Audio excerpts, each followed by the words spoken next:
来看高雄的乐德高中有部分校舍是伫1950年代起的，拢已经超过使用的年限咯。也毋过因为经费嘛无钱通定起用，引起民意代表的关心。学校是表示讲，旧年有补强咯，目前是无啥危险，会继续甲教育局来协商，争取定起的补助。校舍更紧看壁倒不时拢有涂甲，看起来安全真互人烦恼。高雄乐德高中独资大楼是伫1958年所起，使用年限是65栋，毋过煞已经用66栋。第三栋大楼倒边甲正边是伫1957年甲1954年所起，同款是超过使用年限，互人鉴定做危险建筑。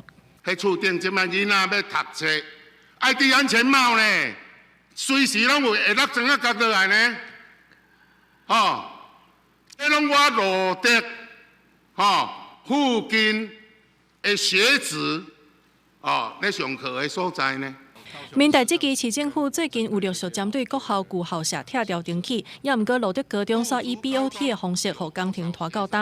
5月15登去到学校，校方表示3栋校舍旧年有进行临时性的补强，目前暂时无危险。这个 CDR 值分别都是图资大楼是在0.65那第三栋的左边跟右边都分别有0.65跟0.59，所以可以说我们现在入竹高中的这3栋本来是比较有这个耐震比较有疑虑的，目前都是在合乎的标准。壁倒的态度重新补咧，条也有补强，毋过因为经费的问题，无法度随登起。超过1500个师生继续咧用旧校舍，互外界烦恼因的安全。校方表示，后手会甲教育局继续沟通，讨论敢是要用一般性补助款来加紧重建的速度。记者综合报道。